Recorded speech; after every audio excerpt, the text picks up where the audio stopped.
क्या आपने कभी सोचा है कि पहली फ्रेंचाइजी किसने किसको दी होगी?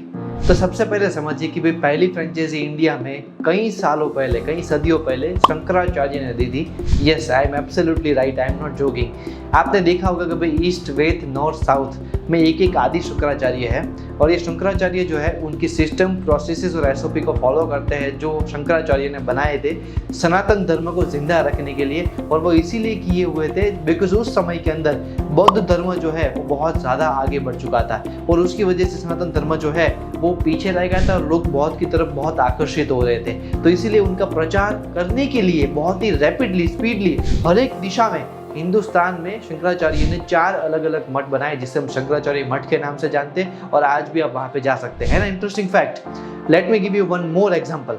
आप लोग शार्क टैंक बहुत देखते हैं। अगर आप सूरत से है जैसे कि मैं हूँ तो आपने देखा होगा कि एक ब्रांड है जोरको करके। He has a working capital of very minimal 8 to 10 lakh rupees और ऐसी उसने 150 फ्रेंचाइजीज ओपन किए और उससे उसने करोड़ रुपए कमा लिए जिस्ट विन 1 और 2 ईयर्स के स्पान के अंदर। वैसे कई सारी ब्रांड्स, वो आप मैकडोनल्ड्स देखे या डोमिनोज देखे, वो आप पार्कर देखे, वो या आप लुई फिलिप देखे, हर एक मॉडल जो है वो फ्रेंचाइजी पे ही वर्क करता है। जो जूडियो देखे या कोई भी देखे। तो ये क्या होती है फ्रेंचाइजी और फ्रेंचाइजी का क्या बेनिफिट होता है? फ्रेंचाइजी के 3 मेजर बेनिफिट होते हैं, इसके बारे में चर्चा करते हैं अगली स्लाइड में। आपका एक्सपेंशन जो है वो बहुत स्पीडी हो जाता है बिकॉज एक्सपेंशन करते समय दूसरा पॉइंट, आपका इन्वेस्टमेंट जो है वो बहुत लो रहता है। अगर आप फटाफट इन्वेस्टमेंट किए बिना एक्सपेंशन कर सकते हैं तो उससे अच्छा भला क्या हो सकता है। इसके अलावा यहाँ पे आपको जो मैन पावर और टीम सपोर्ट मिलता है जो फ्रेंचाइजी ओनर्स का, वो बहुत ही ट्रमेंडस होता है बिकॉज ये ह्यूमन पोटेंशियल का मैन पावर सपोर्ट है जो आप कोई भी पैसे से खरीद नहीं सकते, कोई भी स्टाफ से खरीद नहीं सकते। आज कोई फ्रेंचाइजी लेता है तो डायरेक्टली इनडायरेक्टली वो इसमें इन्वॉल्व रहेगा ही रहेगा। आप इसमें बात करें तो there are 3 vast majority of model which are working on every company. एक होती है फोको मॉडल, एक होती है फोफो मॉडल, एक होती है कोको मॉडल। ये क्या होते हैं? फोको मतलब फ्रेंचाइजी ओन कंपनी ऑपरेटेड, अब होता है कोको मतलब कंपनी ओन कंपनी ऑपरेटेड और एक होता है फोफो मतलब फ्रेंचाइजी ओन फ्रेंचाइजी ऑपरेटेड। इसमें आप अगर आप देखें तो कई कंपनियां ये करती है कि भाई खुद से कंपनी जो है वो खुद ही ब्रांच ओपन करती है और खुद ही जनरली जो है उसे चलाती है, बराबर, जैसे इन्वेस्टमेंट बाहर से लाती है। दूसरा, या उनकी सब्सिडरीज उनको करके देती है, उनकी खुद की कंपनीज। दूसरा होता है फ्रेंचाइजी ओन कंपनी ऑपरेटेड, मतलब फ्रेंचाइजी उसे ओन करती है लेकिन चलाती कंपनी है। तो फ्रेंचाइजी का रोल जो है वो खाली हो जाता है, उसका इन्वेस्टमेंट चलाने का रोल होता है वो उनके कंपनी का।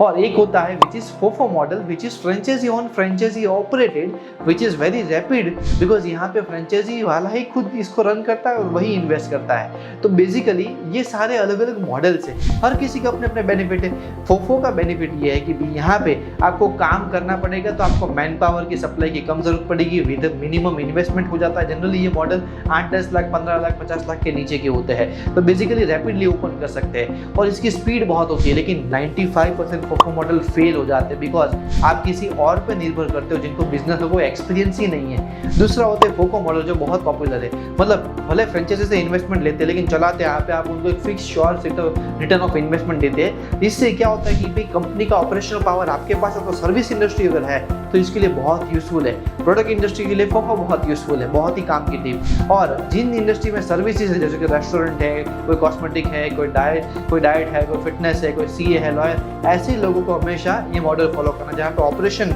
मतलब क्लाइंट की सर्विस बहुत मैटर करती है, सबसे ऊपर मैटर करती है। और फोफो मॉडल वो फॉलो करते हैं जिनके पास प्रोडक्ट है, जिनको कोई मतलब ही नहीं है, प्रोडक्ट जाने ही चाहिए बस, जैसे कि हर्बल लाइफ है, एमवे, डायरेक्ट सेलिंग मेथड है, लेकिन फिर भी अगर वो करते हैं तो उनके लिए बहुत अच्छा रहता है। और COCO comes in a company operated company invested. इसमें क्या होता है, कंपनी को अगर कॉन्फिडेंस है कि अगर मैं चालू करूंगा और मेरे पास जो है इन्वेस्टमेंट अगर किसी मेरी सब्सिडरी या पेरेंट कंपनी से लूंगा तो इसमें मुझे बेनिफिट ज़्यादा मिलेगा बिकॉज इसमें मेरा बहुत ही ज़्यादा ग्रोथ है, मैं किसी को देना नहीं चाहता अपना रेवेन्यू, तो इसमें ये कर सकते हैं। तो 3 वास्ट मेजॉरिटी ऑफ मॉडल है, अपने अपने बेनिफिट, अपने अपने फायदे और कुछ अपने अपने नुकसान भी। अगर ये वीडियो आपको अच्छा लगा हो और अगर फ्रेंचाइजी के ऊपर आपको फ्रेंचाइजी कैसे ओपन करते हैं उसका एग्जैक्ट ब्लूप्रिंट जानना हो तो या तो नीचे नंबर पे कॉल करें या तो एक हफ्ता वेट करिए, मैं अगले हफ्ते इसी के ऊपर एक नया वीडियो लाने वाला हूँ। अगर आप तक अपने मुझे फॉलो नहीं किया तो मैं GCS कंसल्टिंग मतलब घुमजी कंसल्टिंग सर्विस के नाम से ऑलरेडी यूट्यूब पे आपको मिल जाऊंगा। हमारी फिट IT, हमारी तक्षक मैनेजमेंट कंसल्टेंसी और हमारे A to Z finance Instagram पे अकाउंट्स है, वहाँ पे आपको मार्केटिंग, मैनेजमेंट और फाइनेंस के भी अलग अलग प्रकार के नॉलेज मिल जाएंगे जो यहाँ पे नीचे दिए गए हैं। मुझसे डायरेक्ट कॉन्टैक्ट करना है, मेरा पर्सनल नंबर नीचे दिया, डायरेक्ट कॉन्टैक्ट करिए। बिजनेस पर्सन है तो ही, और अपना टाइम अच्छी तरीके से इन्वेस्ट करना चाहते हैं तो ही। एंड अगर आपको फ्रेंचाइजी ओपन करनी है तो इसके रिगार्डिंग हम सारी सपोर्ट प्रोवाइड करते हैं, बिकॉज हमारे पास सारी ऐसी टीम है जो आपको कोई भी फ्रेंचाइजी बिजनेस को आगे कैरी फॉरवर्ड करने में हेल्प करेगी। तो क्या आप 1 लाख से 1 करोड़ पर डे में पहुंचना चाहते हैं?